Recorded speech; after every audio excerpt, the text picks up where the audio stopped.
Yo, what's going on, everybody? It's your boy, Between the Game Sports. We are back.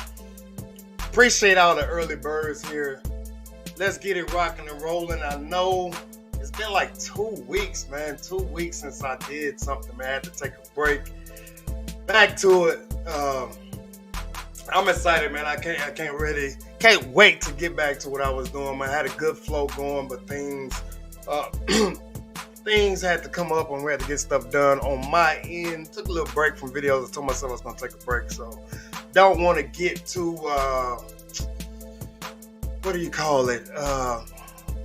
exhausted with this thing, overworked with it, so I had to take a break. So again, appreciate the early birds that's dropping in here. As you know, as we usually do, y'all make sure y'all let yourself be known in the comments so I can give you a shout out, and appreciate y'all coming in here with me on your Thursday afternoon. You might be driving home, you might be still at work, so you just getting ready to wrap things up. But here we are. It's week 6, and I can't believe it's already week 6, and the college football season and the SWAC football season. Things have been quite interesting. I try to kind of keep my ear to the streets with certain things, but like I said, man, I took a break, and but here we are at week 6, and Jackson State, of course, is still at the top of this thing. They just look very, very unstoppable. I don't know what anyone can do to dethrone these gentlemen. They just and then the rough start that Florida A&M had, off the rip. They lose to North Carolina, and then they backdoor and get stomped. They get stumped by Jackson State in the Orange Blossom Classic, but they seem to kind of right the ship. They're 2-1 in conference play, so right on the heels of Jackson State, and we'll get into that. Alabama State is at 1-1 in the conference, followed by Bethune-Cookman, Alabama A&M, and then the woeful Mississippi Valley State Devils. Man, they haven't won a game. I mean, they haven't won a game. That's just, it's tough. That's tough. That's on one side of the coin. That is the SWAC East. And then we have on the west side of things, everyone thought that Prairie View A&M was going to fall off. They thought that they were going to, lose their edge with Coach Dooley leaving and him taking, the all-conference defensive lineman, Mr. Dumas, over there with him. But Prairie View A&M is sitting pretty at 3-0 at the top of the west side of the SWAC. Alcorn is at 1-0 in conference play. They haven't played just that one game. So they're sitting at 2-2 overall in the season. So, and then you have Southern follow them. By them, they're 1-1 with that crazy loss over against Texas Southern. Texas Southern out there in Arlington, man. So it's going to be interesting. Again, week 6, man. Week 6. What's up, Aaron Center? What's good? Fort Worth is in the building. What's good? It says hit that doorbell, aka the like button on your way in. Yeah, man, appreciate that, man. Y'all always appreciate y'all who show up and show out early on this thing. Again, I know we lost a little bit of flow of me taking a break, but we'll get it back, man. We'll get it back. I'm not tripping on that, but here we are, week 6. Who should I start with? To talk about? I don't know. Interesting game for me. You have Texas Southern, I believe, who is going to visit Arkansas Pine Bluff this weekend. Again, Arkansas Pine Bluff has not won a game in conference play. It's still early on. Then you have Texas Southern. Again, they have the win over Southern out there in Arlington a couple of weeks ago. I believe that was 2 weeks ago. So I believe Texas Southern is going to visit Arkansas Pine Bluff. Can Mr. Andrew Body kind of put it together and get this team back on track? They lose to Alabama State last weekend in a very, very close game. I believe that was 16-13. Let me check my notes. Yes, they did lose that game 16-13 at home game. So here you are, Texas Southern. Everybody's just kind of, you had some people that kind of, picked you to kind of make some surprises. So you have a very winnable game this weekend against Arkansas Pine Bluff, a 2 o'clock game. That game will not be televised. So if you're on the road, you're near Arkansas, go out there and check that game out. Mr. Andrew Body. Again, people are giving you your praises and saying that you're the second best quarterback in the conference behind Shadura. Obviously. Here's a road game. You have a chance to put your team at 2-2 in the conference on your side of things and stay within striking distance of Prairie View. Prairie View and Alcorn. So you get your team another conference win. You're still good, right? You put some pressure back on Prairie View A&M, who has a very, very big game this weekend against Southern. We'll speak about that here in a little bit. But that's an interesting game for me. Texas Southern going to Pine Bluff again. They have not won a game in the conference, although they have 2 wins on this season, right? 2 wins on this season. I think Arkansas Pine Bluff last season struggled to get dubs. I mean, struggled to get dubs. I don't really know who else is just kind of intriguing me like that. Bethune-Cookman is going to visit Tennessee State. That is not an official SWAC game. It's out of conference game.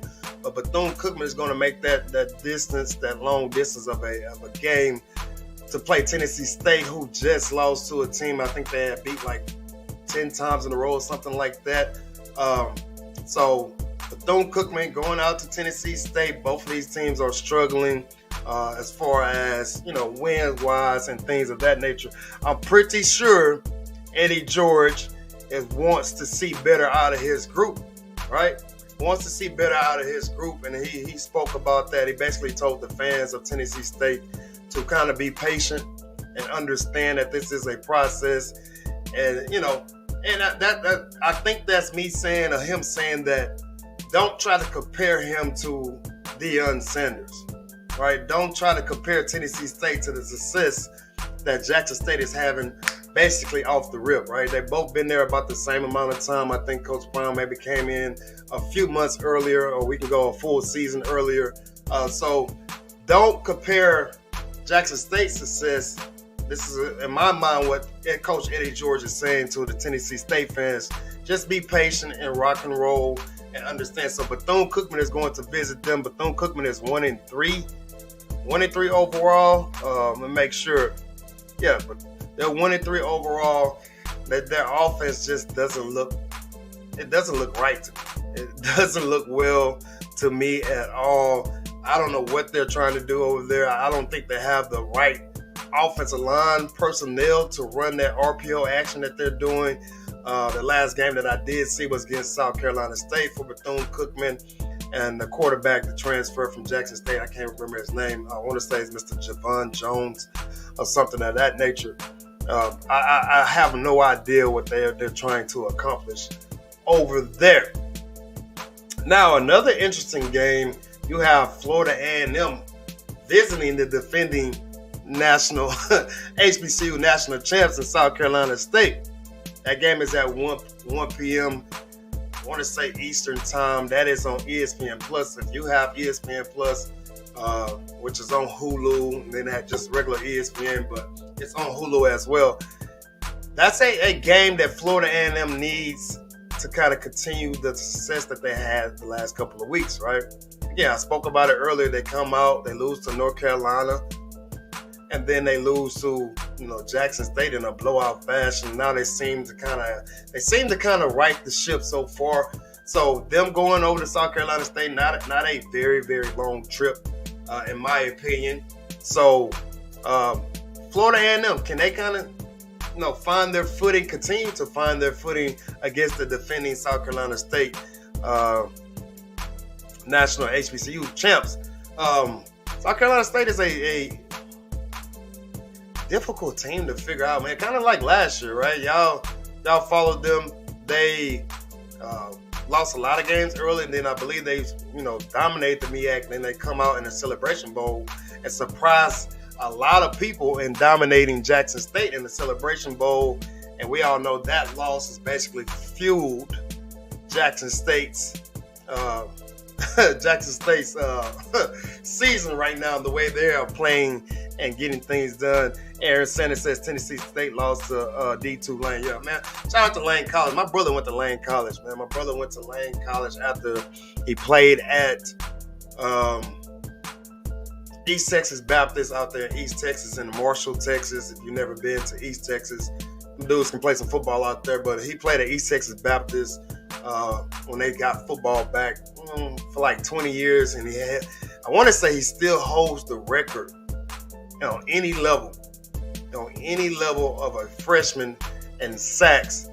I think he had 20 or 22, something like that. My brother was a beast in football, like it just like complete beast. And then he transferred over to Lane, had some issues over there, but neither here nor there, man. So shout out to Lane, and again, I appreciate the late bloomers coming in. I want to thank you again. I know some of y'all have been messaging me like, man, where I've been.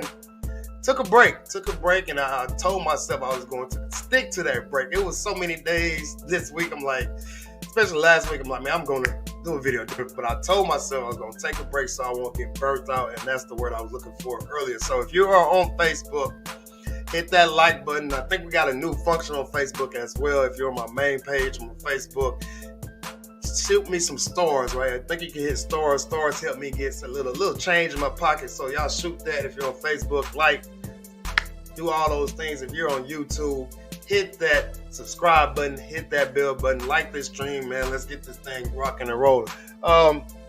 Speak about another game. Grambling and Alabama A&M. I mean, what in the world is going on in Grambling? And also for the folks who are in here, is the background music too loud? Let me know with a thumbs up or a thumbs down. I can turn it up, I can turn it down, either way. But Grambling, man, you got Coach Hugh Jackson. He took off the G off the helmet, one of the most famed logos in all the sports on any level. And Hugh Jackson has told his guys they're not getting that G back until they start playing better and producing better. And Grambling is just struggling. And I think some people, including myself, I had some high hopes for Grambling. And again, the season is not over, but from what I've seen from them so far, it has not been good. They did give Jackson State a little scare, in the game that they had against them 2 or 3 weeks ago. But overall, Grambling has just been pretty, can I say god awful? They've been kind of god awful. I'm keeping it light. They go have a home game against Prairie View A&M last weekend, and they get a dub against them. 34-14 was the final. Prairie View pretty much did whatever they wanted against them. They ran the ball well, right? Ahmad Antoine is out there still producing well for the Tigers. He has 74 attempts for 355 yards. That's an average of 4.8 yards a carry. So pretty good for that young man, Ahmad Antoine. He's a senior from New Orleans, Louisiana. Shout out to the boot. And he has 4 touchdowns on the season. So Grambling, you have a chance to get a win, and you let Prairie View A&M, who seems to still have that edge, that swagger, even though Coach Dooley left them, still has that edge to go on the road and run the ball. And I told y'all in a couple of my videos, probably about 3 or 4 videos ago, and I was talking about Prairie View going to Abilene Christian. And I said that running the ball travels, in my opinion, running the ball travels way better on the road than trying to throw the ball all the time. So Prairie View, they're just running the ball really well, and it's become their identity of their team. I mean, if you watching these guys throughout the season, excuse me, it's not hard to notice what Prairie View wants to do. It's not hard to notice what Prairie View wants to do. They want to run the ball. They are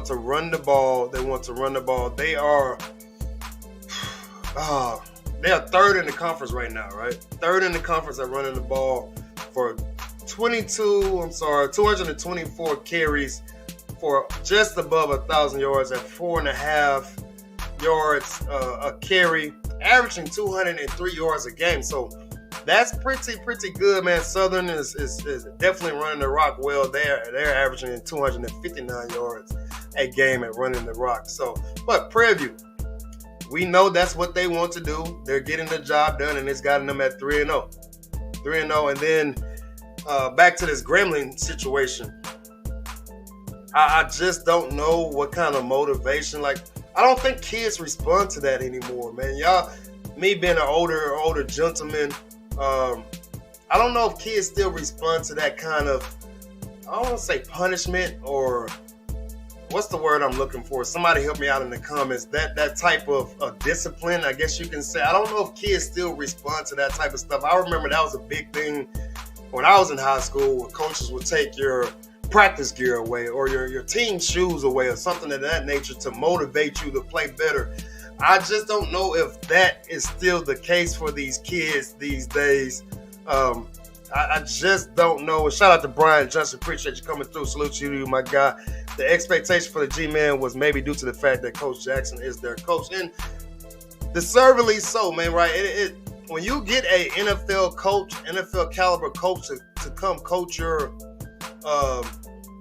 team, your program, you have high hopes because he's coached at the highest level that you can coach at, and it makes you like, you get a feeling like, finally we can get back to where we were with Coach Eddie Robinson, rest his soul. Finally we can get back, but I don't know if that motivation of him taking the G off the helmets is something that's going to inspire these young men. It should, but I don't know. And shout out to my guy Hope Jordan, man. Appreciate you coming through. It should. I just don't know. And then they're playing Alabama A&M this week. Alabama A&M is coming off a close victory over Bethune-Cookman. And I told y'all last week, man, Bethune-Cookman somehow, some ways, they just find ways to lose. And what I mean by that is, if you look at their record last year, you look at the scores, and then you're looking at some of it this year, they've lost a lot of games. They probably lost about 8 or 9 games in the past year and a half where they lost by 3 points, 6 points, a touchdown, 1-score game, and somehow they just can't get over that hump.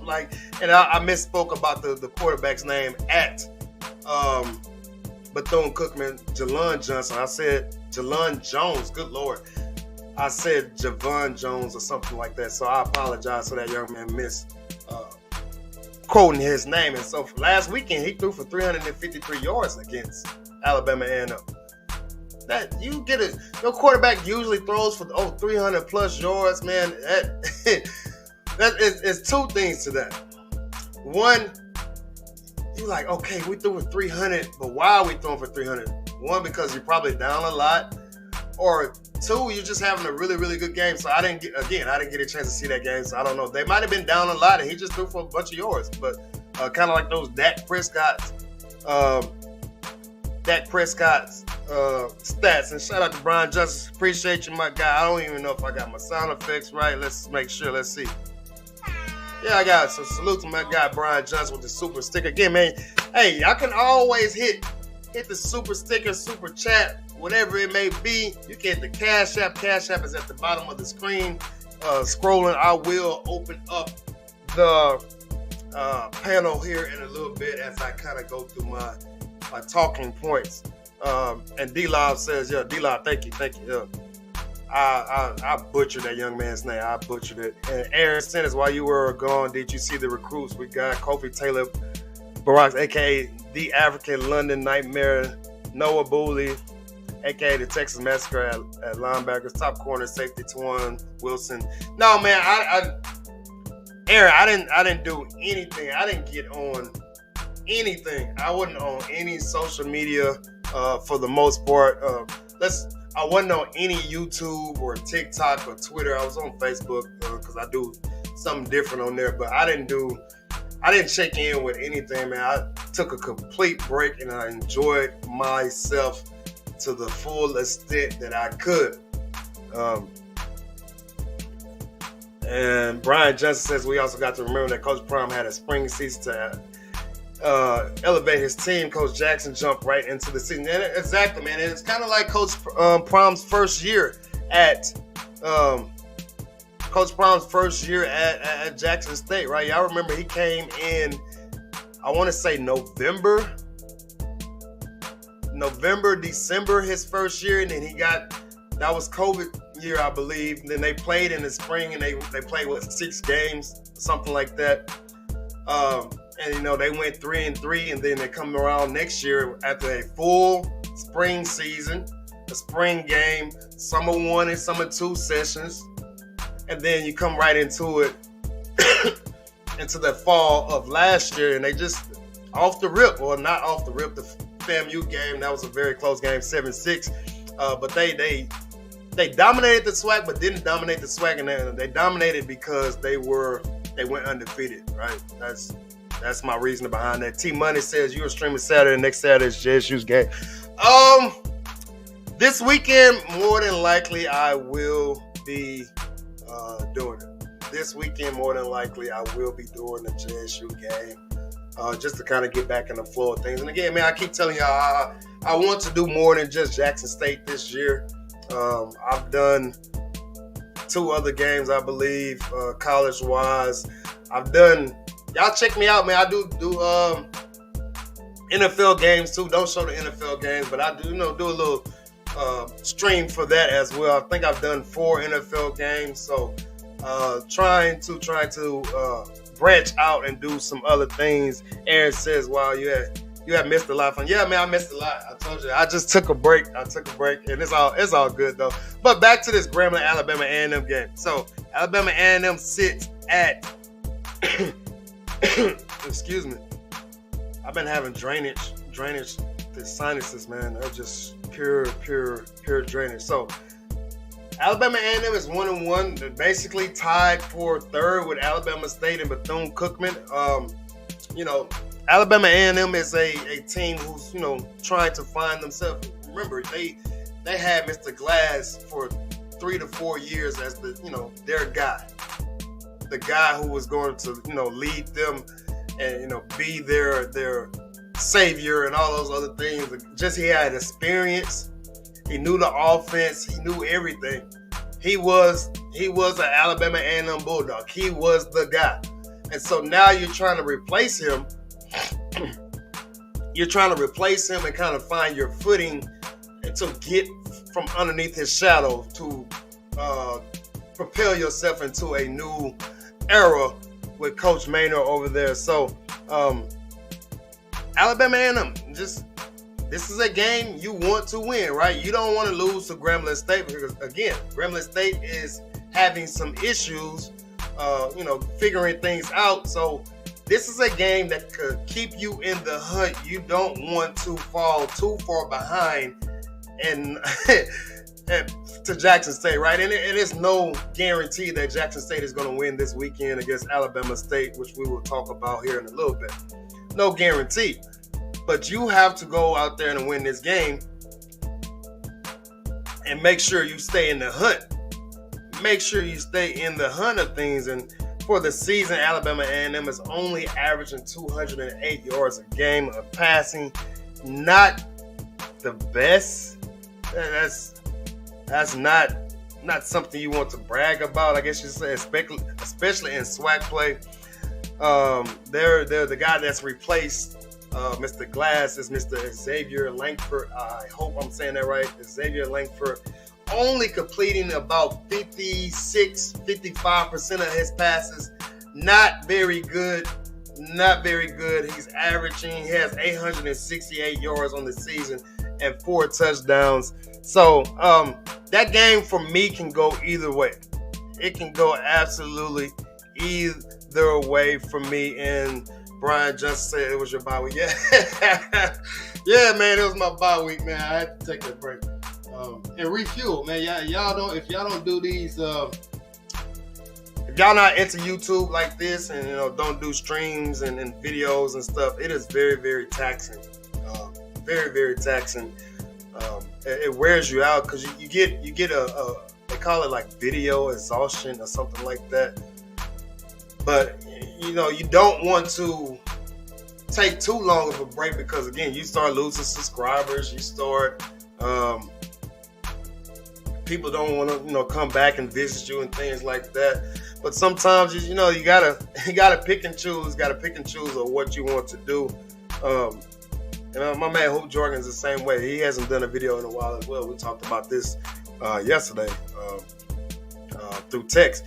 But you got to find that happy medium, man. So again, we had that before I took that break. There was, you know, flow, constant flow. Y'all know how I was putting these videos out. The streams was crazy, this and that. So we're back to it. So I'm not gonna trip about that. But let's get to the game. Everybody, you know, basically wants to talk about Jackson State. Jackson State is visiting Alabama State. Could have did a video about this. Might be a trap game, right? Might be a trap game. You know, we don't want to. You know. I'm not gonna use a trap game analogy. Actually, man. Alabama State is having homecoming. Ooh, that's gonna be stupid. They're having homecoming and they're playing Jackson State, the talk of the nation. Not just in HBCU sports, not just in SWAC sports. They are getting mass media attention.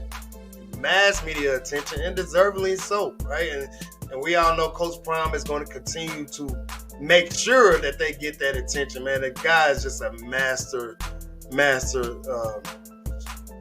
He's an artist when it comes to marketing.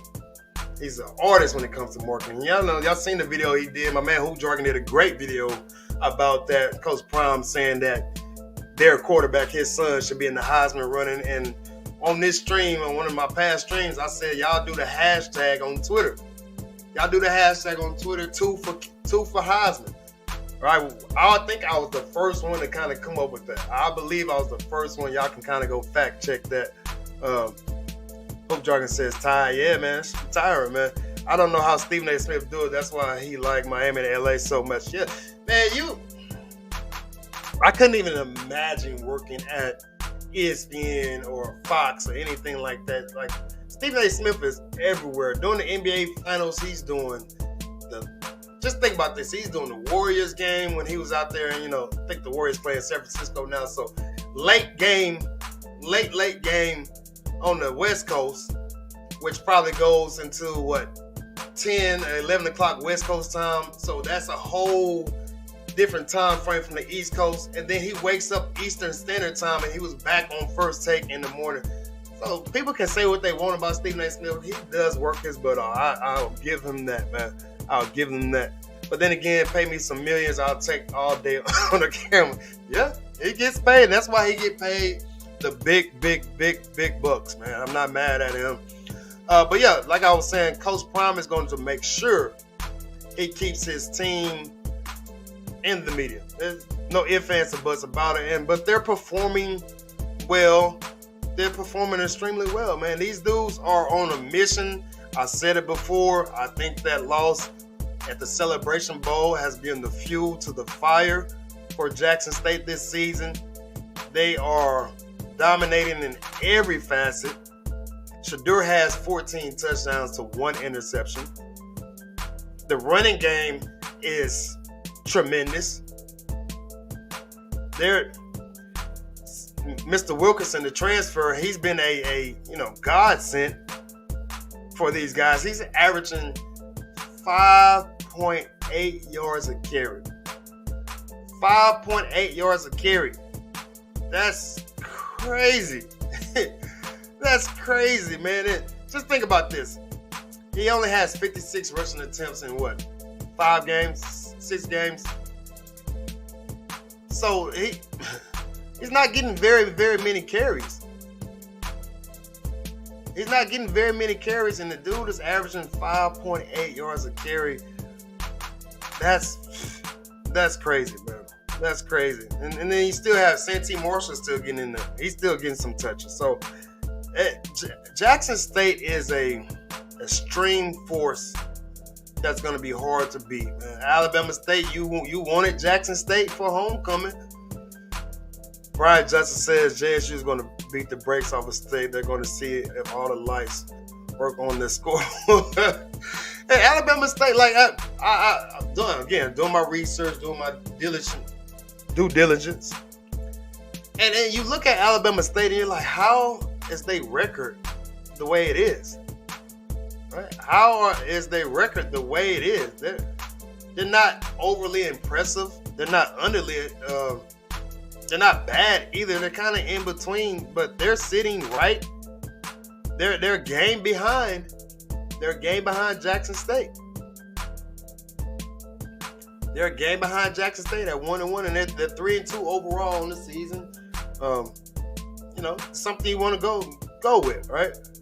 So, correct myself. Jackson State has only played 4 games. So, what's that? 10 something, almost 12 yards. 12 carries a game for Mr. Wilkerson. Something like that. My math might not be right. I think he said, what did he say? 56? 1, 2, no, somewhere in there. But Alabama State, again, they beat Texas Southern last week, and Texas Southern couldn't put anything together in the second half from what I remember doing my research from earlier. Texas Southern, okay, they had a touchdown run by Mr. Body in the second half. The fourth quarter, they put up a big goose egg, allowing Alabama State to basically steal that game, right? Right? Alabama State basically stole them a game on the road, and that's what you have to do sometimes.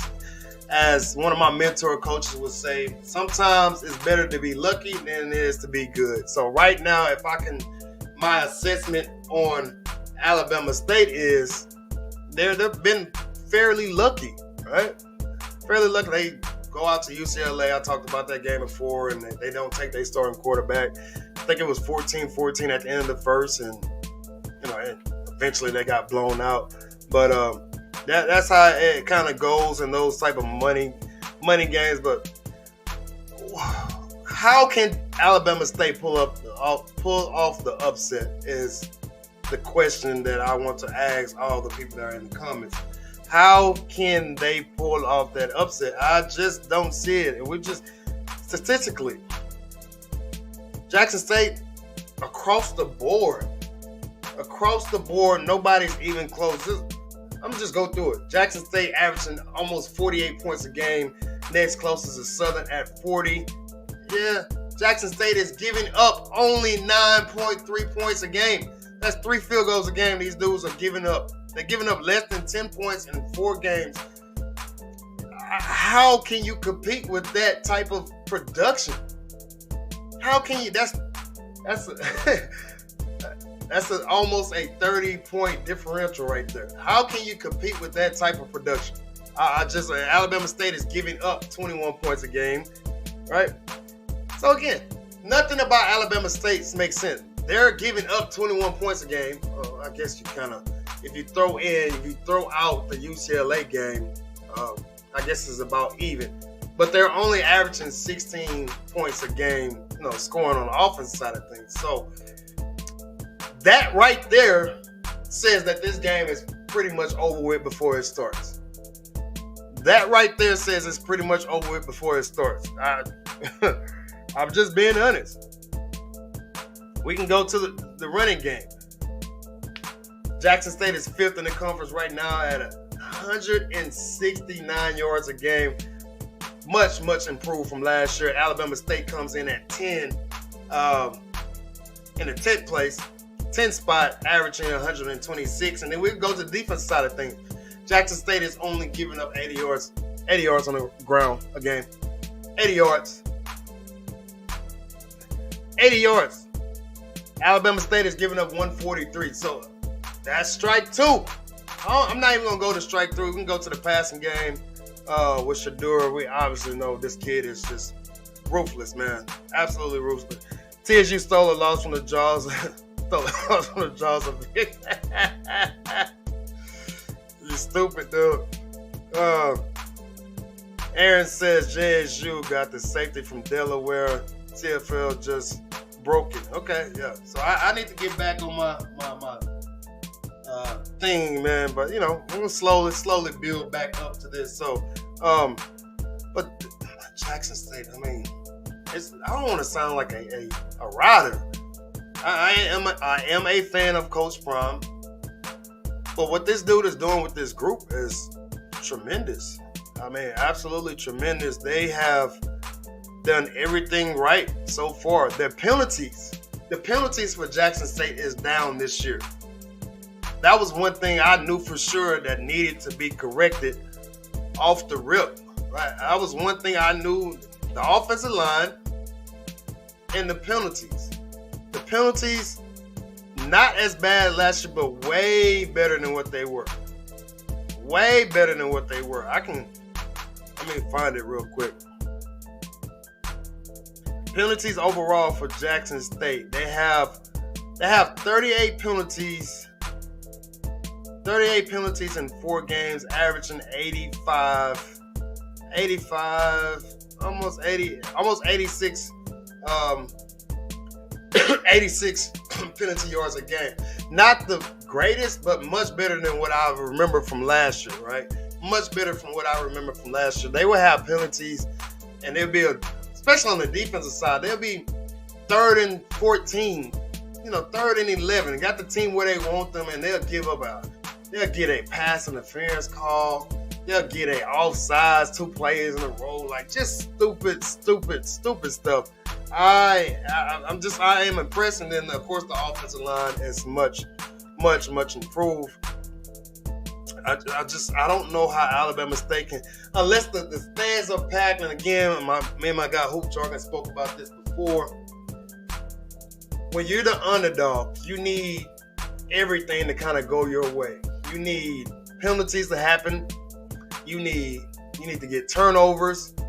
You need the other team to have, constant miscues, not to be on their note, not to be on their game. And then you need, just something special to happen. A kickoff return, a punt return, a fumble return like Grambling had against Jackson State. Those are the type of things that win you games when you're the underdog. So that will be the key for me with Alabama State. If they can kind of create some mishaps, some danger, and put Jackson State behind and force them to, catch up. But that's not likely in my opinion. So while that's happening, I'm going to put the stream link up in the comments for anybody who wants to jump in and rock with your boy, share your thoughts. And y'all can let me know what I missed over the past week, actually, man. Let me know what I missed over the past week. But, if you want to hop on, I also will put the call-in number. I'll put the call-in number up there. Y'all can kind of, if you want to do that, you can call in as well. Again, man, y'all make sure y'all hit that like button, hit that like button. If you are on Facebook, if you're on my main profile page, make sure y'all hit the stars, man. Stars is a new way I can get some little change. Hit the stars. If you are on YouTube, make sure you hit that like button, hit the thumbs up button, subscribe, and then hit that bell button. Hit the bell button lets you know anytime I drop a video, anytime I go live, or whatever the case may be. So y'all make sure y'all do that. My bad, he's not on JSU team. He's in talks. Okay, gotcha. So, I pretty much covered everybody, I think, man. Week six. I know my channel is usually dominated by Jackson State information. But we were trying to expand and make sure that we covered every single body. And I guess I did miss a game, right? Alcorn visits Mississippi Valley State. Now, Mississippi Valley State is,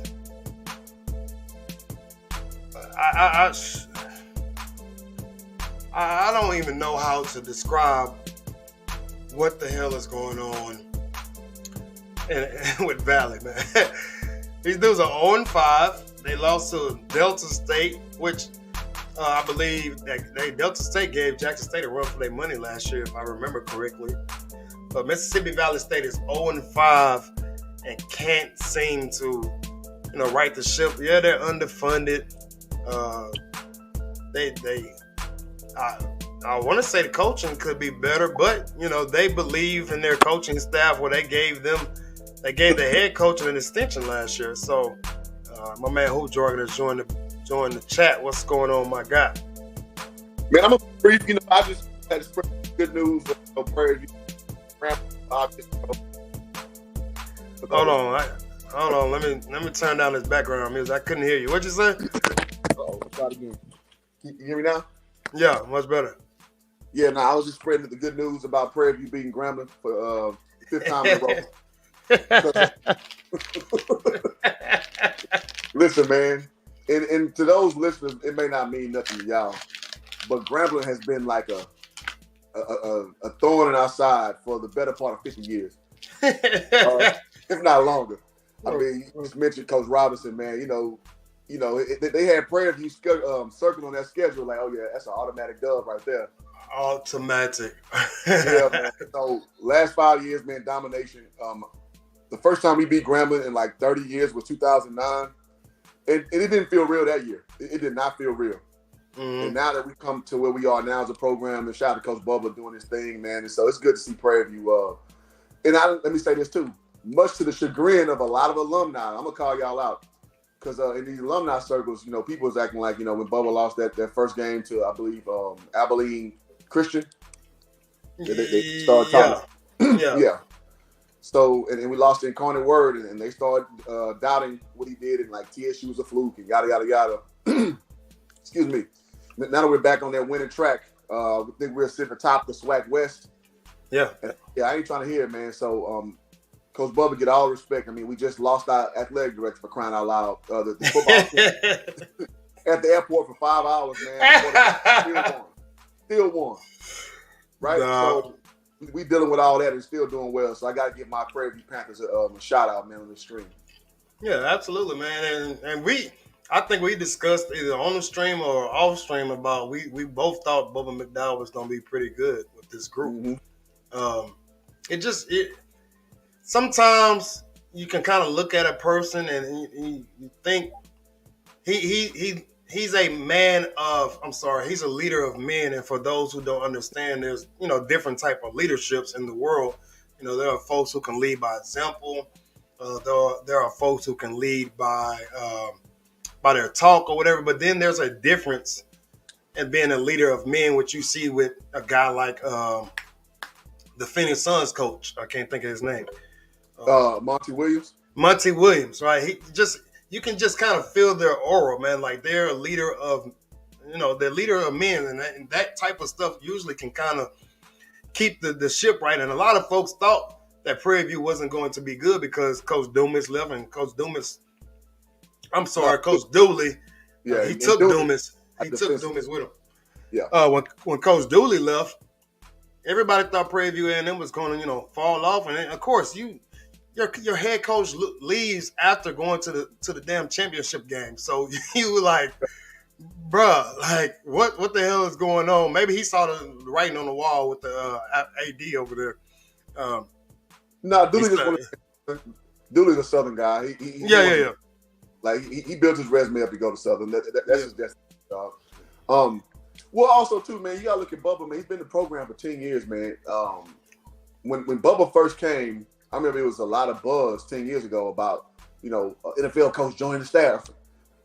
So he got that instant rapport as far as, the players respecting him, as far as the administration respecting him, this, that, and the third, in the city at large. I mean, I know Prairie View's extension of Houston, but, Bubba McDowell, famous Houston Oiler, right? Locally, people know his name resonates. So that whole thing is in my opinion, why, Coach Bubba's been doing so well. And like you said, being a leader of men, being stoic, just handling business. Because, and we talked about this before the season. And my thing was like, I just don't know what Prairie View's, I don't know what our identity is. Because I know we got some young guys. I know we had that running back from, what's my man name from, was Pearland. I knew that because he transferred from Alabama. I knew he was ready to go. He didn't get a lot of time last year, but I knew we had the guys out there. I just didn't know who was going to lead the ship. I know we had young quarterbacks, things of that nature. Juwan Pass leaving. You can say what you want to say about his accuracy. He was a big presence. We went to the SWAC championship last year. It is what it is. Mm-hmm. So, like you said, a lot of pieces were missing, and so you just didn't know. But, I mean, as we know, in college, everything ain't cut and paste. You got to go out there and actually play. So that definitely was an interesting dynamic, too, about what's going on, and so I got to give you a lot of credit for that. Yeah, I mean, we know what Prairie View identity is now. They want to run the rock. They're going to hit you in the mouth, and it's kind of resemblance of their coach, right? They're old school, no nonsense. Like you said, kind of stoic about his business, and that's what running the football means, man. And your guy, Rich Walker always said, man, nothing's easier for an offensive lineman to do is just to fire off the ball and go hit somebody. So that's exactly what they're doing. Shout out to Miak Mike is in the bed. He ain't come in hot today. He ain't come in hot. Miak Mike didn't come in. This is kind of mild for you, Miak. He said, what's going on, fella? Beware, sometimes you can look good when you're a big dog filled with baby dogs and a kennel. Beware, Jess used to has 2 out-of-conference games left. Yeah, this is true. This is true. The only thing they can worry about right now is the game that they have coming up this weekend against Alabama State. All right? That's what coaches can you try your best to not to look ahead of, who's on the schedule left. And the really good coaches, the really great coaches are able to corral their guys into understanding the opponent that they have in front of them, and which is Alabama State this coming weekend. Yeah. Good coaches know how to compartmentalize the season in the bits that a season is comprised of, meaning you don't take in the whole season at one time. You deal with one game at a time. And when you look up, like, damn, we won 10 games in a row. You don't go into it like, oh, we got to win 10 in a row. That's not how you do it. And better coaches break them down the game, like each quarter we got to win. We got to win each quarter. Quarter. Then, that turns to a one ball game. So everybody cannot do that. Man. Like you play college sports just like me. So like some people only look for the end goal. They're not necessarily invested in the trench work. Really good coaches can break it down to you so you're not overthinking it and you're playing and you're staying, players say all the time, you try to stay in the moment. So when you stay in, you don't get too grandiose with your aspirations and you keep it nice and tight and you look up like, dang, we beat them by 40. So that's kind of what that whole thing plays to. Yeah, you got to do that. And shout out, I think this is Brian. Brian, what's going on, Brian? Everything's going good. How you do? How was your bye week? My bye week was great, man. My bye week was awesome. No, that's like you said before. Sometimes you need a little break to break away from what you guys are doing, putting up content. Almost every other day. You guys are doing a phenomenal job, and sometimes you got to have a reflection, step back, so you can get back into it. Yeah, you know what I mean. It's well worth it physically and mentally. It's something that you need to do. But I was listening to a lot of the conversation. How you doing, Hope? What's going on? What's going on? Everything's good, my brother. With Coach Jackson Grambling, I think that I'm definitely going to give him a pass for the simple reason that, he did a lot of recruiting and it's going to take time, especially in football and, team sports to gel. You guys know as former athletes, it takes time to gel. And, so I just think he has to settle on a quarterback. His running back, I don't know. I think he's the young kid that was dynamic against JSU. I think he was hurt. He didn't have many carries last game, I don't even think he played last game. But the thing is, next year is going to be the telltale sign for Coach Jackson. Mm-hmm. Yeah, I mean, I always gauge coaches off of year 3. Year 3 for me is kind of the thing, the measuring stick for me, because you get some guys out that don't want to be there or you don't want there anymore, but you keep them around because you don't have a chance to replace them yet. You probably change up your coaching staff a little bit. Now you have kids who've kind of been through the spring season and then summer 1 and summer 2 sessions. If they do go, if you're a football player, you better go to summer 1 and summer 2.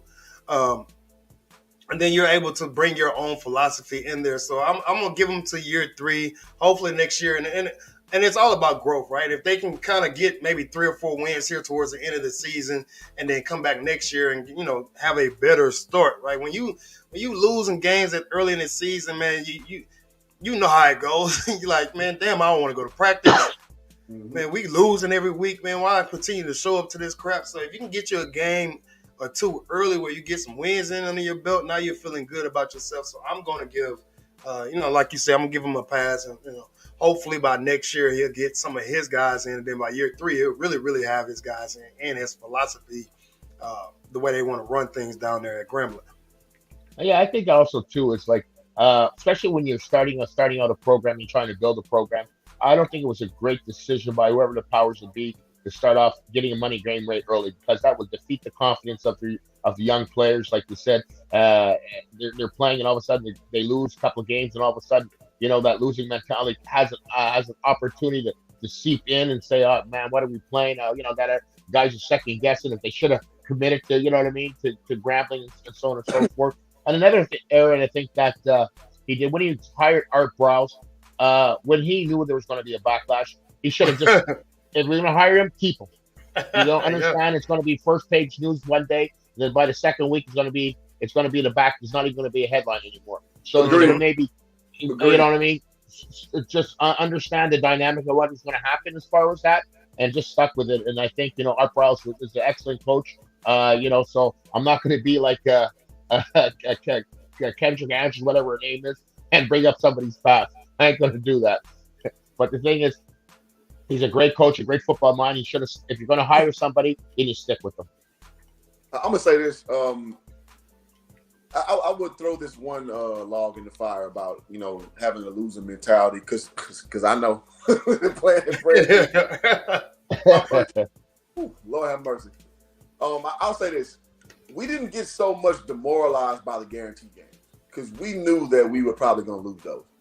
We as players, we want the opportunity to go against the best, like these names you see in the on television and the rankings and shit like that. We actually were very much happy to play that game. For example, we played against my junior year. We played at the University of Louisville. They had a guy named Terrence Williams who was in the NBA. Like, we wanted to play him. Like, we knew we weren't going to beat Louisville. Like, we wanted to go and try him. But we didn't step in Freedom Hall with 40 grand strong and Terrence Williams in the NBA. Like, however, we knew we weren't going to beat. When you start losing bad games or like bad guarantee games, like home and home games, those games play at you. When you start coming to conference and you start floundering a little bit, that's when it starts to tip at you. Because like when you thought that games you thought you would lose, that's one thing. But games you think you're supposed to win, and you lose, that's when it eats away at your confidence. And then you start to question what your coach is saying. It's like, all right, well, this stuff don't work. Work against university. So it could be also a case of when you're playing against a better team, you try to play up to the level, but when you're playing against a team that you think should beat, sometimes you play down to a level. Exactly, and that's just, I want to say it's in the nature of an athlete, man. Everybody has that moment, man. You see it all the time, especially like in the NBA when guys are blowing out. LeBron James is very famous for that. You see, he has that front runner mentality a lot of times.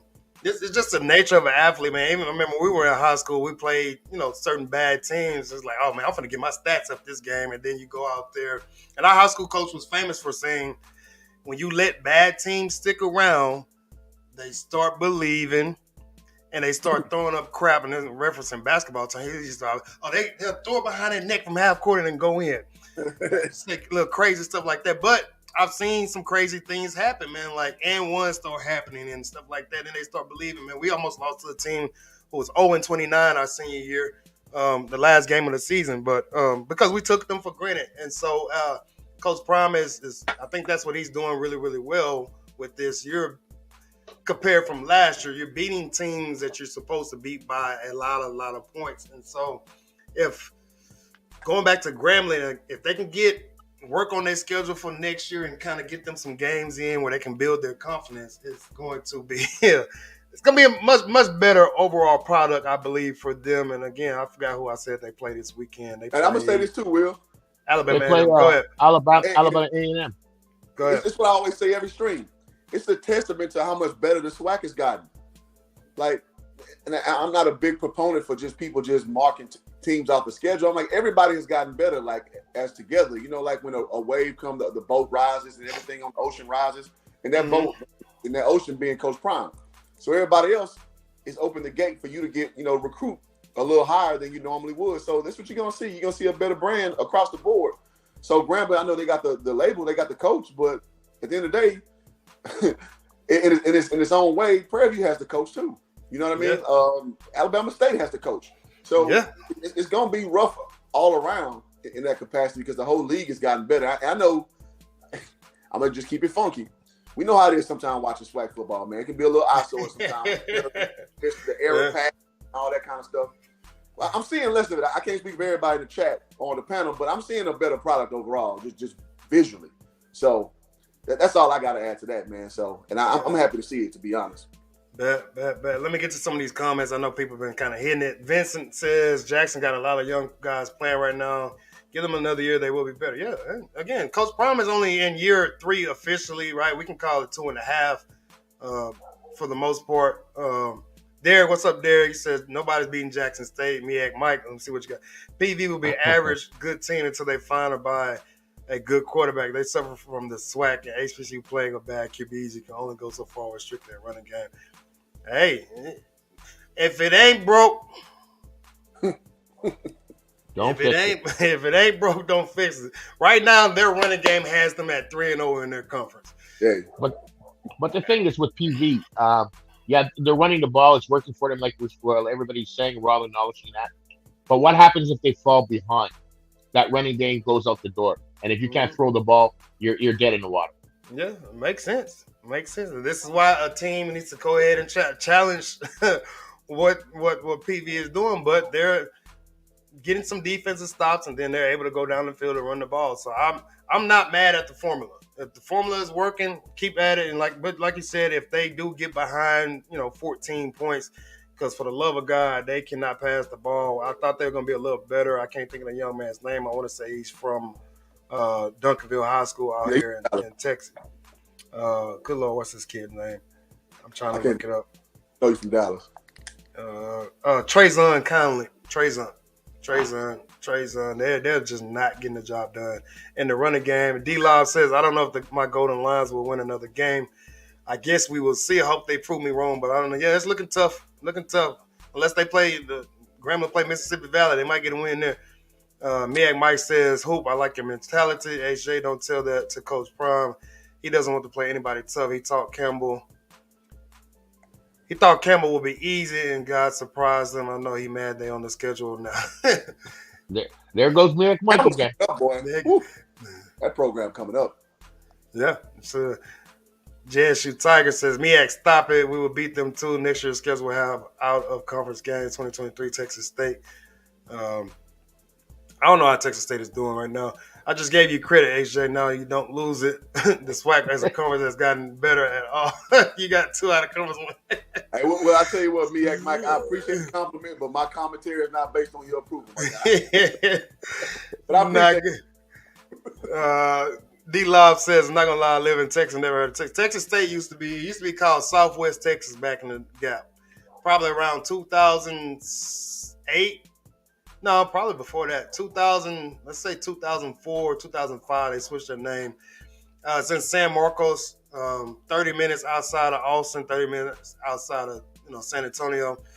The basketball program has gotten really, really good there. My college coach was the coach there, and then he had a scandal there. And then the guy that took over for him is, what's his name? Coach Johnson, man. I can't think of his first name, but he's doing a hell of a job with that program. I have and live in H-Town, JSU alum, by the way, of New Orleans. JSU, Texas State, go ahead, big dog. Miak Mike, man, what your guys gonna do? South Carolina State plays FAMU this weekend, so that FAMU wins that game. That's another out-of-conference win for the SWAC, is it not? And FAMU beat them last year. Yeah, so FAMU has seemed, and I spoke about this earlier in the stream, they seem to kind of right the ship, and they just think about the crap that they started with to start the season, man. The administrators not doing what they're supposed to do. That's rough. They go to North Carolina State and they got 18, 19 to 20-something ineligible players not playing. You take a bunch of kids down there, and a lot of those kids didn't even want to go to that game. And you go out there and you lose by like 30. That's, it is what it is. You lose your leader, your defensive leader, and the other kid's name. I can't think of his name right now. But they come back, against Jackson State, but it's not enough. It's not the same feel. Not the same feel. And you got your butt kicked 59-3, something like that. So they have seemed to kind of right the ship. And we said this, I believe, Hope, that Coach Simmons is the guy to kind of. He's one of those guys that can handle that situation. Oh yeah. I mean, he's shown it for Prairie View. Like, I mean, Prairie View had no situation. He came in after Frazier then Northern. So basically, Coach Northern kind of lost a little bit of that spunk that Prairie View had after winning, with Coach Frazier. So Simmons came in and righted the ship for the program. Like, we didn't win the SWAC, but we came damn close a few times. Yeah. So he has that on his pedigree, on his lecture or whatever. And so yeah, he's shown to be able to have that ability to do that. So shout out to Coach Simmons on that. Yeah, Coach Simmons is doing a phenomenal job there. With all the adversity, he's ready. He's making sure the ship goes the right way. He's doing a phenomenal job. Yeah, they got mollywopped against Jackson State, but one thing that I like about it is sticking to a quarterback. He got, there was a couple, it was kind of a quarterback controversy there. Who's going to play? Who was going to play? He's sticking with Mosa. Mosa's looking good. Mm-hmm. Yeah, Musa, whatever. Yeah. That's a transfer from Vanderbilt, I believe. HBCU band talks in the building. What's up, man? What's up, my guy? Big LT. I thought the schedule were already made years ago. For the most part, I believe so. That's kind of usually how it goes, especially those home and home games. They're usually made well in advance. So we shall see. Isaiah Lane, Isaiah Lane. I know Isaiah Lane. It's the other guy. I can't think of his name. I want to say he's a linebacker or a cornerback. He was part of that crew. He's a cornerback. Yeah, it was a cornerback. I totally forgot. Vincent says, I like what Prairie View is doing down there in Texas. They look pretty solid. Prairie View is again, me and Mike said it, and we've said it. They find a passing game, they're going to be tough to handle. If they can, I don't know, one weekend, but at this point, you want to try different things, man. But at this point, when you're in the meat of your, conference schedule, you ain't trying to do no new crap, no trick plays. You kind of know who you are, and your goal is to win your conference, man. Yeah, you want to win the out-of-conference games. You want to win the guaranteed games and all that crap. But as a collegiate coach, your goal, especially at the lower level, Division I AA, those levels like that, your goal is to win your damn conference. You want to keep your job. Your goal is to win your conference. Yeah, you can win all the out of conference games you want, but if you don't win a game in the conference, then you more than likely out the door. Hey, Will. Yeah. Let me say this, and to crystallize your point, you are absolutely right. Check this. I'm gonna put a name out there, and whatever. He don't coach at Prairie View no more, but he's still my former coach. My coach had in his contract, that's Coach Rim, he coached at Prairie View, that after the team got good, if he won 17 games, he got a year extension. Mm-hmm. 17 was the magic number. And when I started coaching there, we had a really good team all 3 years that I was there, especially the second and third year. So it's just funny how crucial this gets and how much money you can lose off of a game, and why conference games matter so much. So we blow through that last year, and we lost to Cincinnati by 8, lost to Wyoming by 5. Like we were like in striking distance from Missouri. So we went through conference we started out like 6-0, then we lost like 3 in a row. We had some team stuff going on, but anywho, it came down to the last game at Alcorn. And if guys, if you've never been to Alcorn, Lorman, Mississippi is probably the least favorite place you're gonna be in your life. And I was just calling it a fuck. Go out there, you instantly depressed. So we Alcorn's at the bottom of the conference. We're like, man, this is a wash game. But I remember Rim was like very nervous because that was his contract game. Because we had to be Alcorn and get his 17th win. And long story short, dog, oh man, like everything that went wrong. We lost at the very end. Oh, he was so mad because there was a whole contract year he had off that game. So the whole point I'm making is these games matter. These games matter. Like, so the outer conference is cool and all that, but these games that you play between these lines of like familiar foes, as they're called, they matter, dog, because your money is on the line for real. Because reality speaking, that 17 wins wasn't predicated off the preseason schedule. We knew we maybe can pick 2-3 wins off that part. That was based on the conference schedule. So you got to win those conference games, and obviously from seeding, you got to win it, especially in football, because only 2 teams go from the West and the East. So, don't get so enraptured with these out-of-conference games. It looks good to talk noise to everybody else. I understand that. But at the meat and potatoes level, these conference games is all that matters, man. Mm-hmm. The defensive back was BJ Buller. Yeah, BJ, there it is. I'm glad somebody found it. Appreciate it. Russell Haynes says, watch out, HBU MEAC in the chat. What's going on, Russell? Appreciate you coming through. Mike says, Coach Damon Wilson is in his first year. We're moving onwards and upwards. We don't need to wait until spring until we get 300 5-stars before we go play strong team. My boy be on it, man. Big LTDR Prime told haters that he's building depth in the trenches, think he's scared. They think he's scared, man. If you want to play a Power 5 team, you want to play these big boy football, anything about football, you have to win the offensive line battle and the defensive line battle. Or you're going to have games like where Southern beat the crap out of somebody 86-0. My alma mater, Stephen F. Austin, beat a school called Warner like 100-0. So, that stuff happens. It's not called being scared. It's called being competent. That's like you going to a fight with a dude buffed up and like you just going to go at him anyway and you some little shrimp. You got to understand, okay, wait, let me hit the weight room a little bit. Let me get my fight game ready. Let me get on YouTube and get my box game ready. Then I'll be ready for him. You don't come out there raw. You gotta know. gotta do some strategizing. D-Lob says, I would say Texas Southern also, but typically schools directly in big city usually just do okay. Most of them do just okay. Man, Texas Southern is hard to gauge, man. But like again, for when I was in high school, Texas Southern, they rarely recruited guys in Houston. And Texas Southern is in the middle. It's in downtown Houston. If you've never been, it's right next to U of H. And a lot of times they wouldn't even recruit. And Prairie View was like that. Man, I remember Prairie View used to have dudes from like New York on their team all the time. Oh, Michigan all the time. Michigan all the time.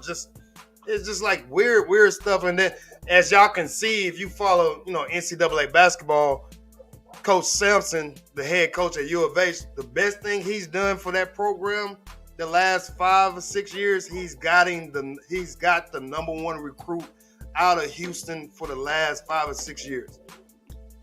Y'all can go look it up. The only one he missed out on was Quentin Grimes, who went to go play for Kansas, but then came back home to U of H. But he's gotten the top out of the greater Houston area. He's gotten the number one player out of Houston the last 5 to 6 years, and it's totally changed the program around. And Kelvin Sampson is just coach. I mean, I'm not going to take anything away from that. And he said they're killing in basketball. Yeah, man. Coach Johnny Jones doing a great job at Texas Southern. And I'm going to say this.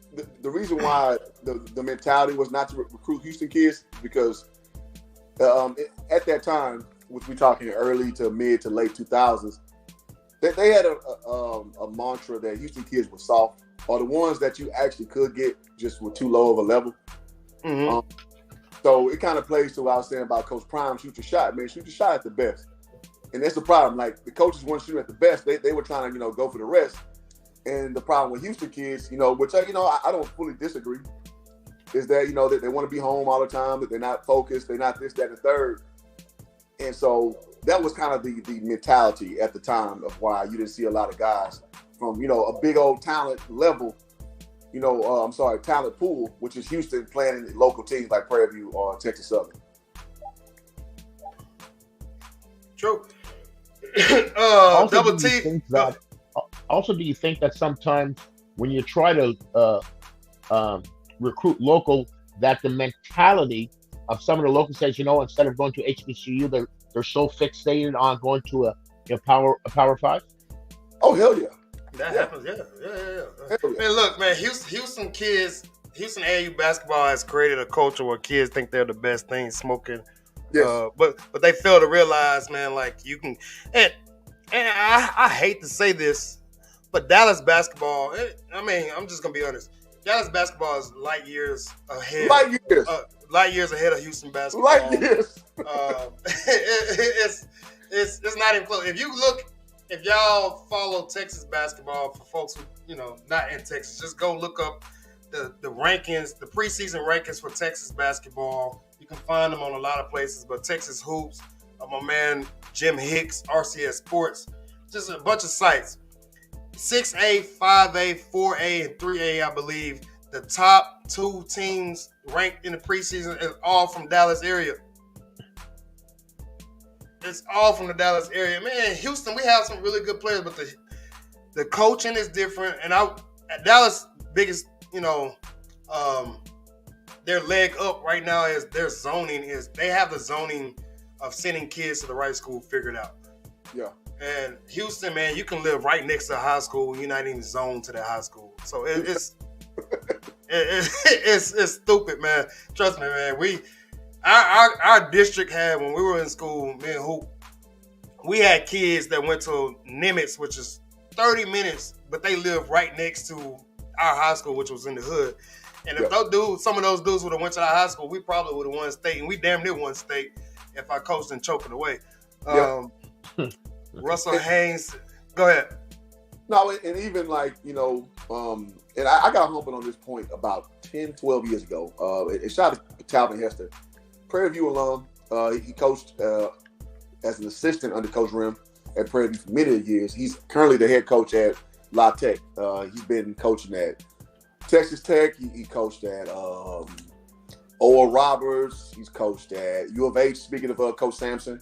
So he knows the landscape of, high-level basketball, even when he was just, coming up. He happened to be my coach when I played. So Coach Talbot told me, he's like, he's from Arlington, which is a suburb of Fort Worth, which is pretty much Dallas. And he told me, he's like, man, Dallas way better than Houston basketball. I'm like, man, no, it ain't. He's like, name me the pro players out of each city and tell me who better.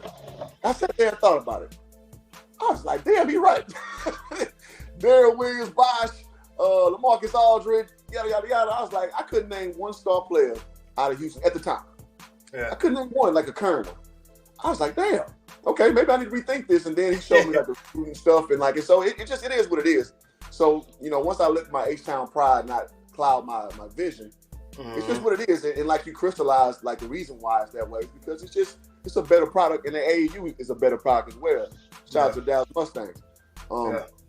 It just is. I mean, and I think smart people just accept reality, man. You don't try to fight it. You got to roll with it, man. Shout out to Double T, man. He said out-of-conference games don't matter. We're not saying out-of-conference games don't matter, but they don't matter as much as conference games. From a coaching standpoint, if you want to continue to keep your job, you better win games in your conference. Yes. Well, hey, ask him why do they matter so much?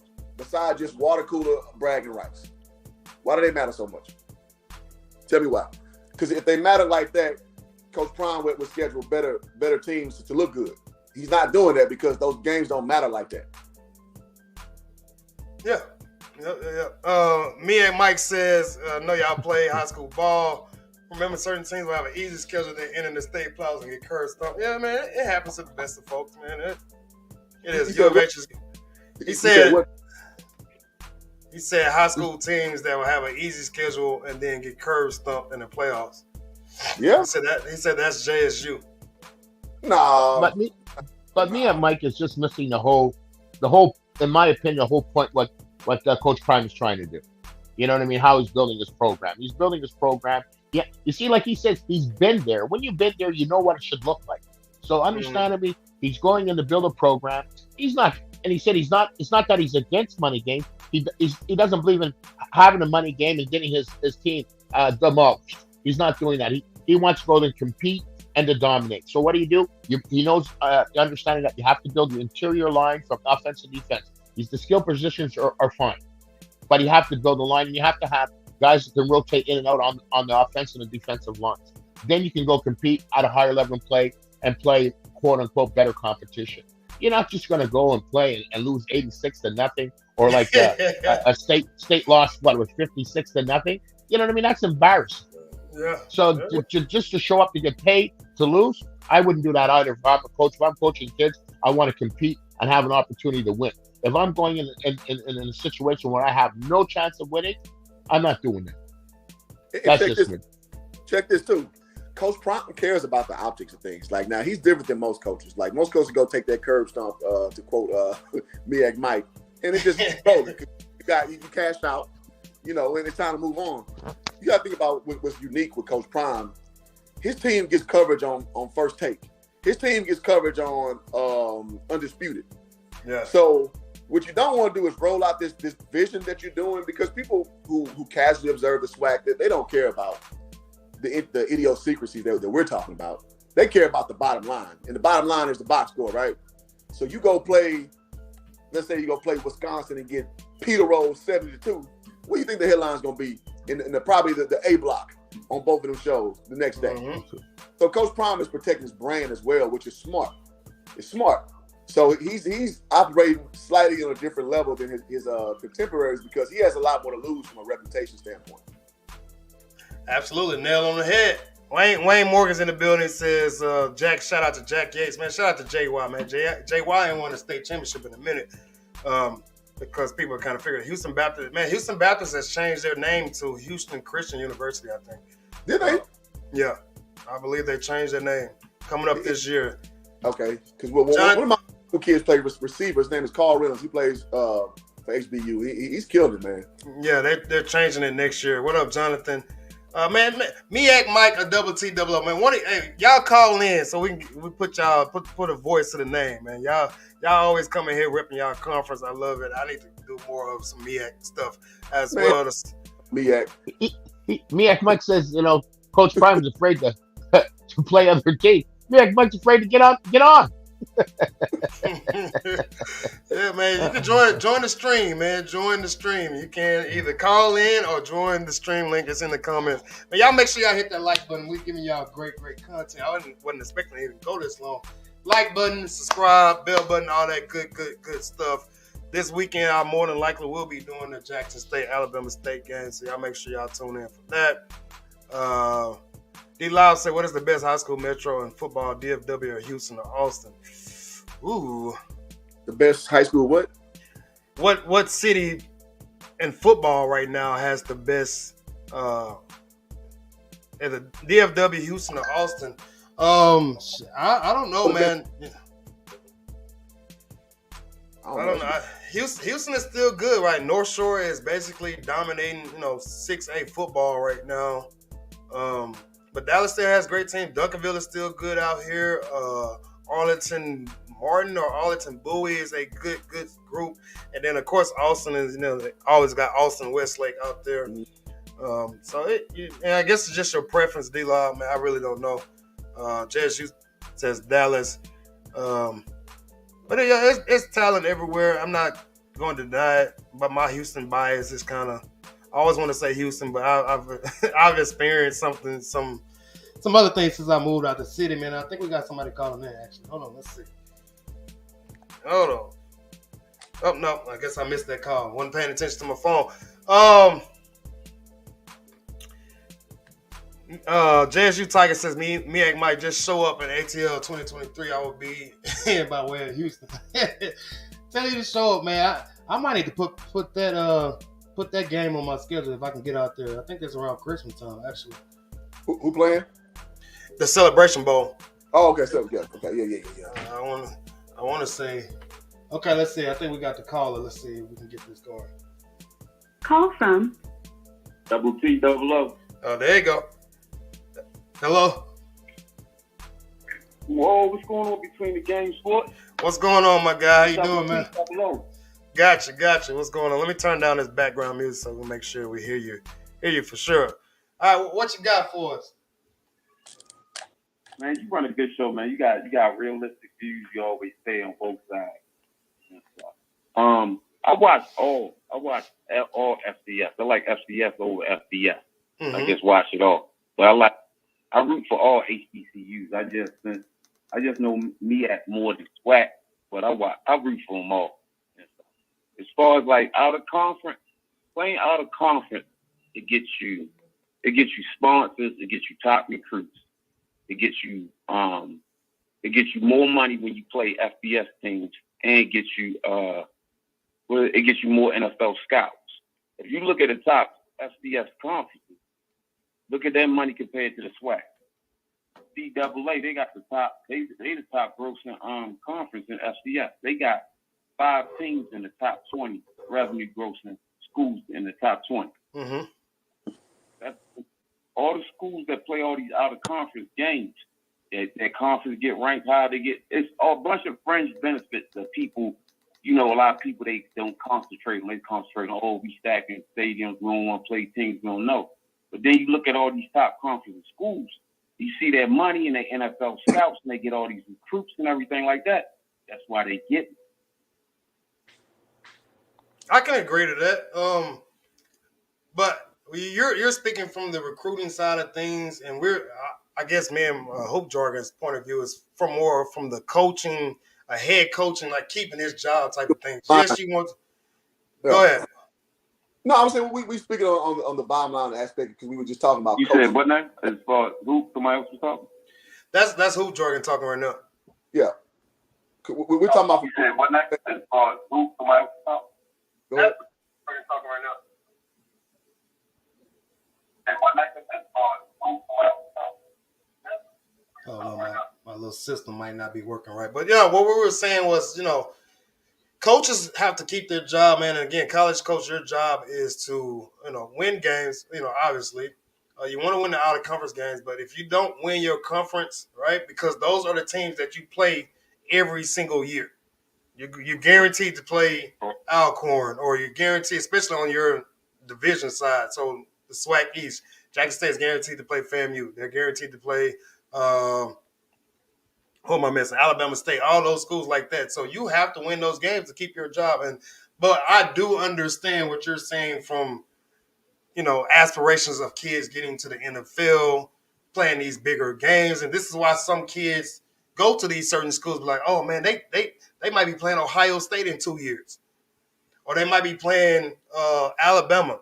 I might not be good enough to play in Alabama, but I can go to a school that is playing Alabama. And if I can show up then I might have a chance to, get some NFL film, get some film for the NFL. So I understand both sides of things. Like you said, man, I'm always going to try to, I want to say play both sides, but I'm going to try to understand, from the standpoint of a coach's mindset, from the standpoint of a fan mindset, from the standpoint of an ex-player mindset. So I just try to understand it all and not just get so caught up on one aspect of, of sports, man. That's just part of the reason why I do this. Yeah, I think correct.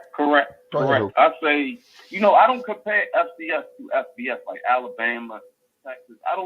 If they play these schools and they compete, I'm happy with that.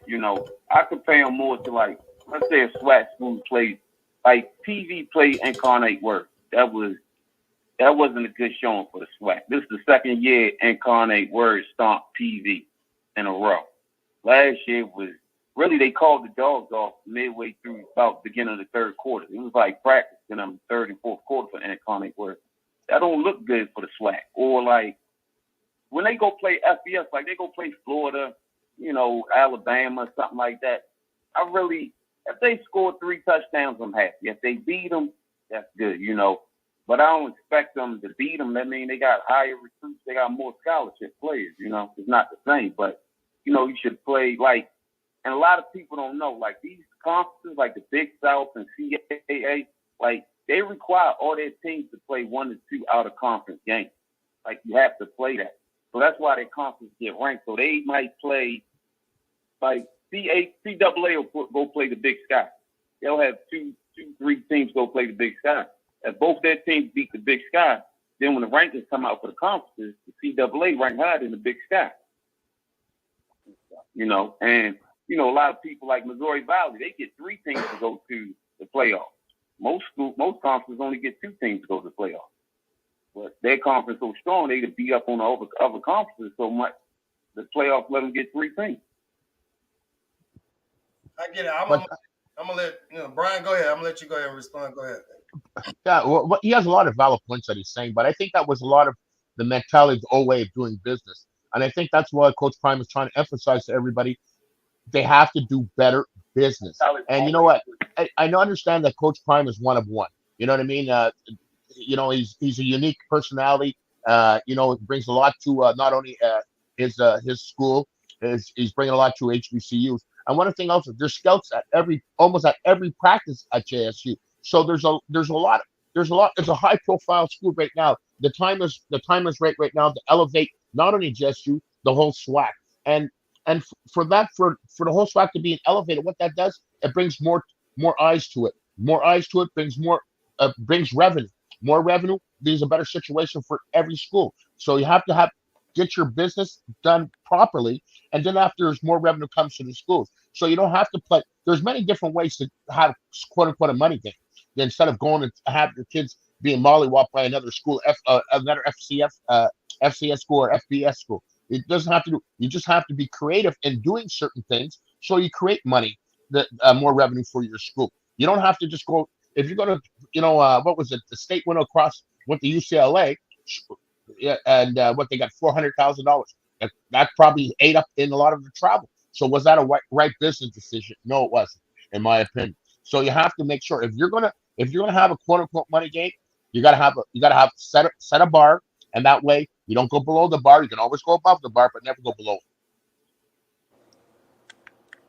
Gotcha. I'm gonna let Hoop Jargon. Hoop Jargon, you still there? Yeah, I'm here. Yeah, go ahead. We'll hear your reply.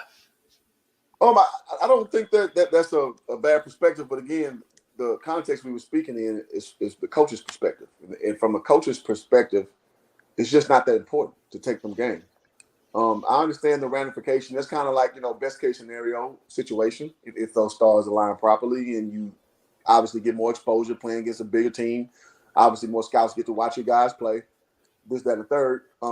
My retort is, are you getting good film on your guys?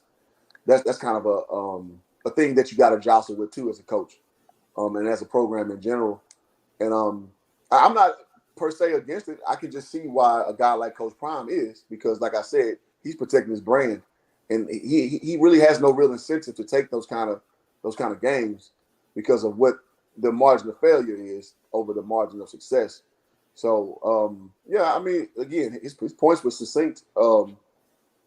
I just don't think that. I mean, it's easier said than done, especially in a conference where the perception is already where it is, and you're gonna take them L's. We talking to SWAC playing against these power. Well, I don't think he necessarily said Power 5, but playing against higher conferences.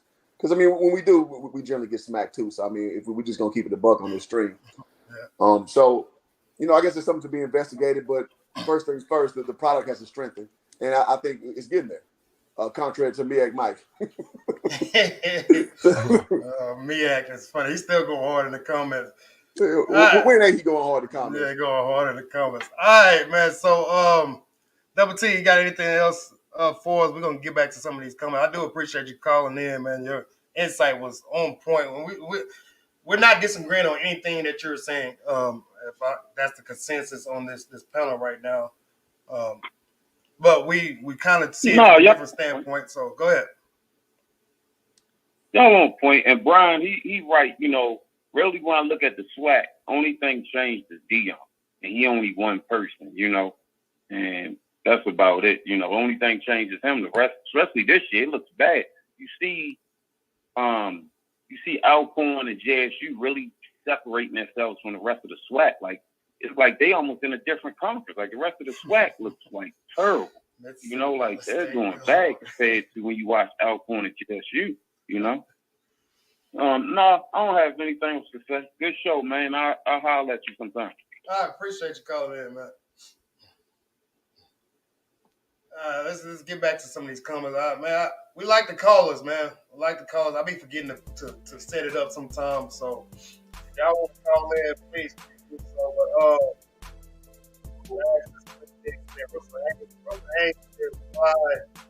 Why the sucker?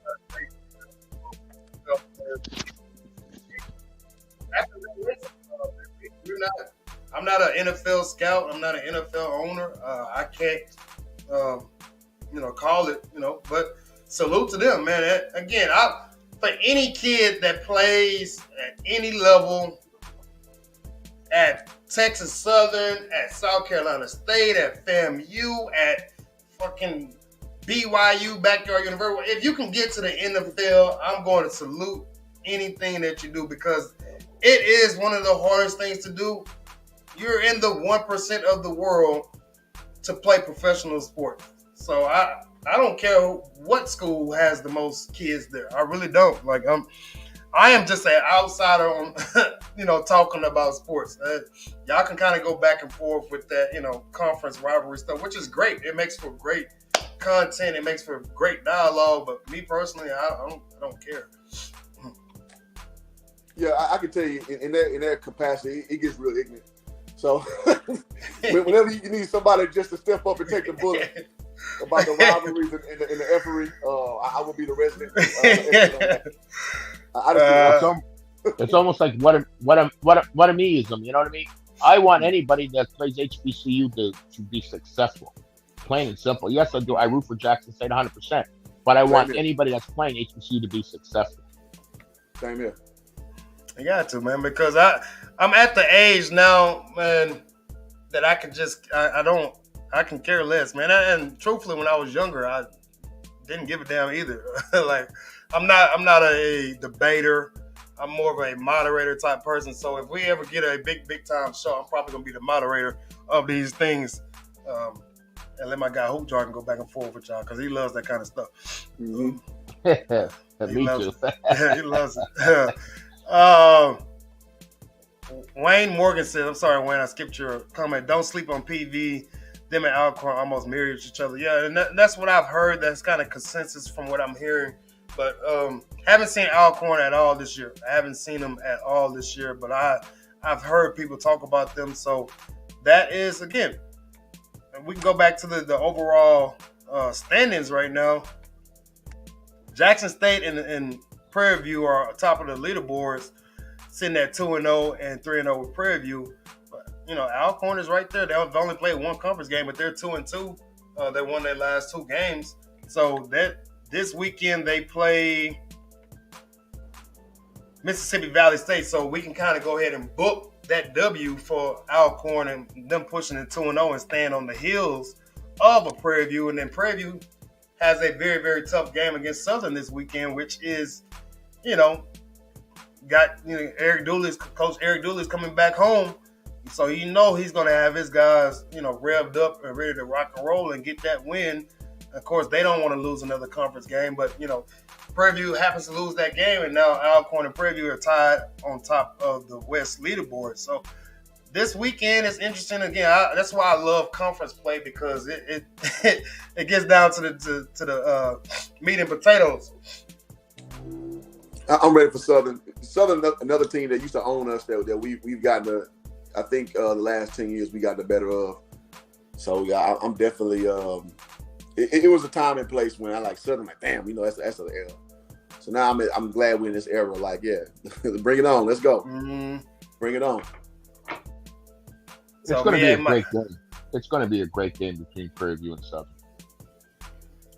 Yeah, I think that game is going to be close. I want to say that game is going to be decided within, I might say 6 points. I want to say it's going to be a close game. I'm more than likely.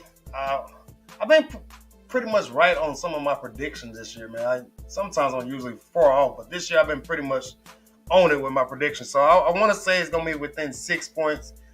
So y'all who follow both of those teams, y'all come to the stream on Saturday and let me know if I'm right or wrong. Go ahead. Prairie View a lot, Southern a little. Yes. So they still going back and forth about the schedule and stuff. If PV Mike can get a comment section going, boy. Nah, he do. If PV beat SU, that game against Alcorn is going to be epic. Yep. If Coach Prime had it his way, he would play Mississippi Valley State 10 games and then play them again. That is that's trolling I've ever seen it. Yeah, seriously though. He's hilarious, man. He's good people, man. Now you can't be taken seriously anymore.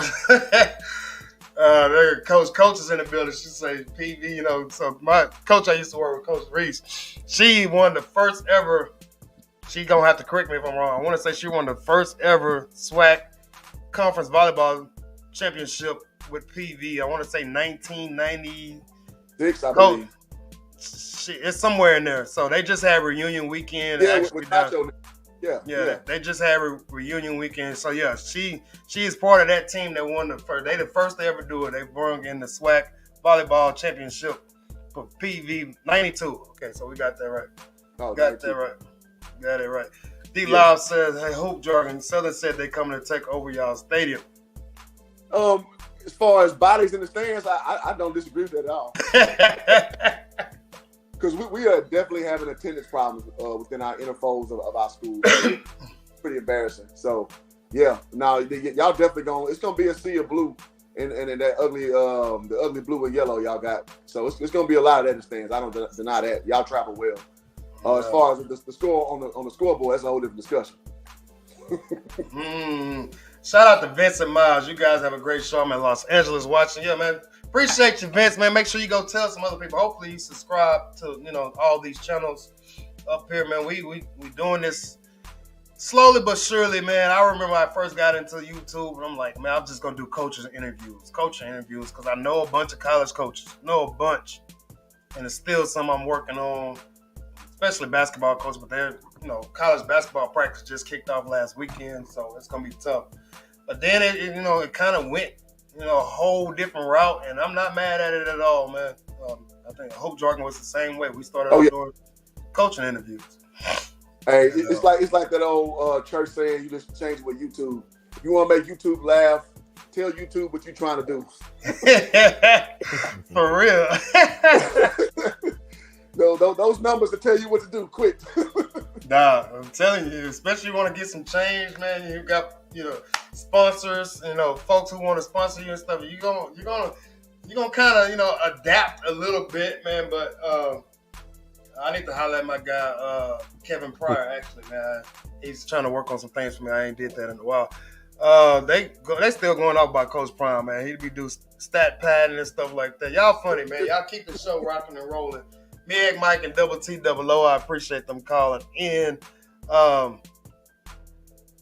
Coach says I need a PV purple and gold hoodie with everybody can't do this. Yeah, I got you, Coach. I need to get back on my shirt making stuff. I need to get it out of storage actually.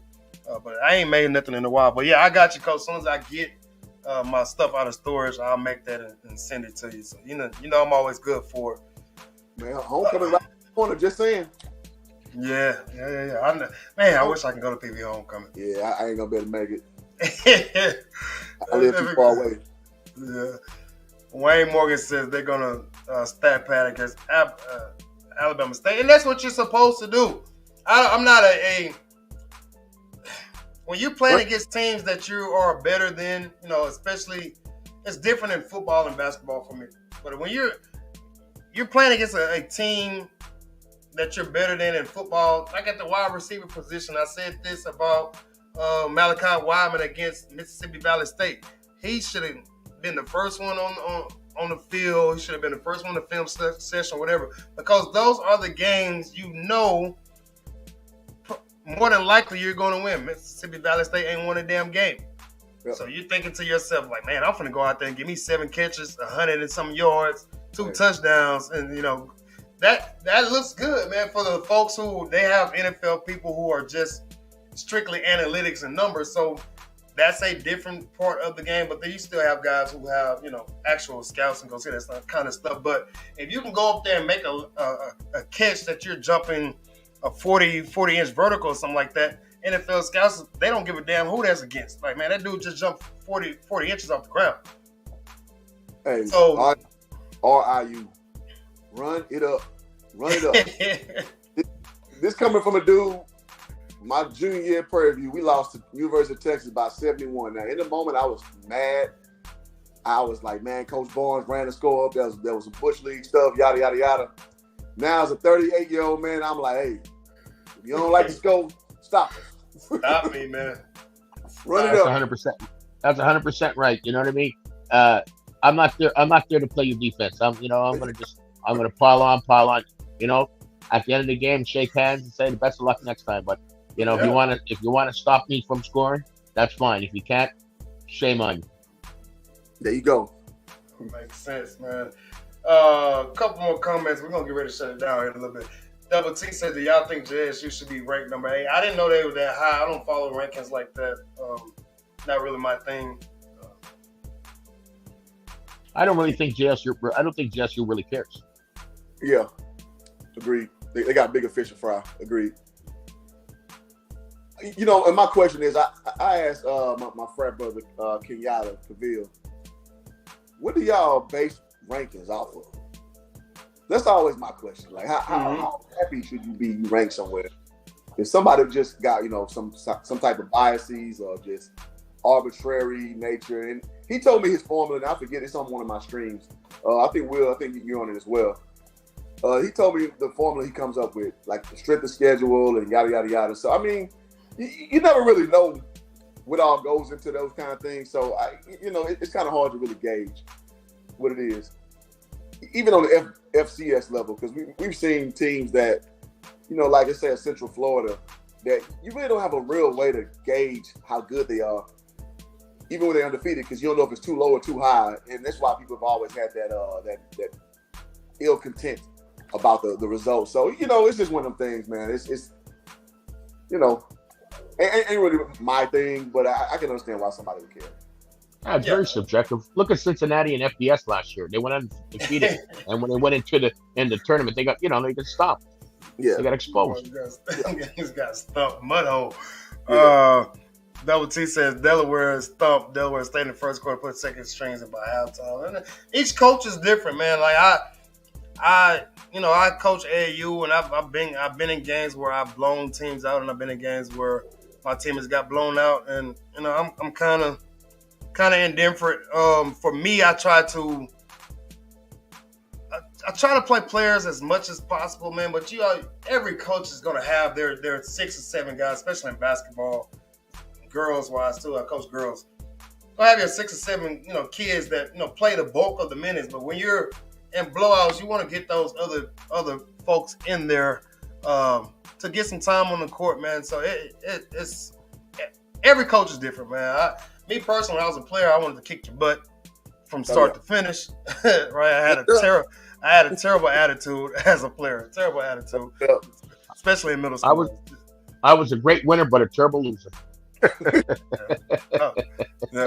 My favorite line was like, man, they wasn't even that good, man. They suck. That was my favorite line. So, hey, bold prediction right here. I guess it might be a HBCU Band Talk says Cookman will beat Tennessee State this weekend. That's pretty bold.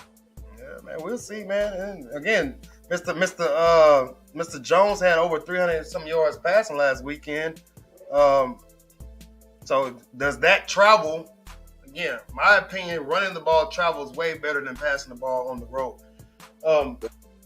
So Bethune-Cookman runs this RPO action, which I have no idea why. They don't have the personnel for it, in my opinion. So, you know, we shall see. Again, Texas Southern. Tennessee State is coming off a loss, pretty embarrassing loss against Lane College. So, you know, they're going to be up in a uproar about those things that's coming in. And JSU Tigers say I reside in H-Town. I can't count many people stop me telling me they're going to the Texas Southern. Hey, I'm coming back home, man. JSU Tigers, I'm coming back home for that game. That is November 5th, I believe. I will be at that game. I'm coming back home for that game. Hopefully I can get on the field, man. I know some people out there, so hopefully I can get me on the field. Well, Jackson gonna beat the brakes, the muffler, the windshield wipers, the lock. Yeah. They're gonna leave the car like on bricks. Oh my God, but you know what? It's good for the city, though. It's good for the city to get a chance to watch some real football. It's been about 2 years since they've been able to do that, so that's cool. That's tough, man. Poor Texans, man. I mean, my God. Hey, I'm a Cowboy fan. Poor Texans, man. Hope they keep it up. They're doing a great job. Great. Hope they haven't played anybody. Doing a great job. And the Texans, I don't even think they can beat themselves. Hell, shit. Man. It's bad. It's bad. They can't. They got a tie. They got a tie this shit, so they can't beat that shit. Oh, my goodness. What was the coach, Bill O'Brien? And that's now the... set that team back, set that franchise back forever. Oh, yeah. He tore that team up, and you know what I mean? And then it went to Alabama, so, he's terrible. Man, I made a video when I was first starting on YouTube. I said on the Texans and NFL quicksand. I made this in February of 2020. And boy, that may be the most honest video on YouTube because a lot of people they weren't agreeing with me. Like, man, you don't know, man, what's the running back they brought in, Johnson? He could get going, man. He averaged this many yards. I was like, dude, that was like 4 years ago. Like, what you talking about? You got rid of D-Hop for a second-round pick and a aged-out Johnson? Like, no. Yes. That video is aging like fine wine. That's back when nobody was watching my video.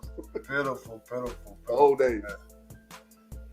All right, man. So let's get ready to shut it down. We almost at the 2-hour mark. Again, you never know with these things, man. I always appreciate folks coming through. JSU Tiger said I would look for you, man. Yeah, man. I'm gonna be in my between the game hoodie, one of my hoodies. That's for sure. So yeah. Catch me out there. Campbell and Celebration Bowl on the games left for JSU. So Wayne says Cowboys are done when Dak gets back. They better rush in. That's funny. So go ahead. Any closing comments? So before we shut it down. Well, I'd just like to say once again, thank you again for having me on. I really appreciate it. Keep up the good content. Hoop, I love. I can't wait to start hearing you more and more on the tube. And guys, anybody out there listening, don't be afraid to bless these brothers. You know what I mean? They're doing a phenomenal job. And this weekend, JSU Tigers, I'm predicting the score 57-10. Woo. 57-10. Yeah. 57-10. Okay. That's about right, man. You know, Alabama State is only scoring like 16 points a game. So, and Jackson State is only giving up 9 points a game. So that's about right. Hope Jargon, what you got for me? Just, I thought I was going to be for a little bit, but, it's always a good time to hop on the stream and talk about HBCU sports. If for those listening, obviously, I'm an HBCU former athlete. This is like my thing. It's so good because there's not a lot of spaces you can really discuss it in a proper manner. You know what I mean? And so it's good to have channels like this to come up here and just talk and appreciate what's going on and, have MEAC guys come in. And it's just fun. It's just fun for me. And if you guys like what's going on, you can follow the channel in Hoop Jargon. I appreciate that. That's about it, man. Thank you for the opportunity to have me on, and thank y'all for listening. Yeah, I'm gonna say this before I get out, man. Y'all make sure y'all subscribe to my guy Hoop Jargon. I'm gonna be on this channel tomorrow. We're gonna do a show about the alien that they calling this kid named Victor Wembanyama, whatever his name is. If y'all haven't heard, this kid from France, he's the next big thing. He will be the number 1 pick in the NBA draft next year. So we're going to discuss him tomorrow, as long as our schedules line up, which is probably around noon or 1 o'clock tomorrow. So y'all make sure y'all check it out, man. But yeah, y'all, appreciate y'all coming through. We're going to shut it down. Love doing these things. I'm back off my bye week, like Brian Johnson said. So y'all know what I do when I leave these things on your best day. Be better. Think about it. Between the Game Sports. I am out. Peace. Oh, that's the wrong one. God damn it, Will.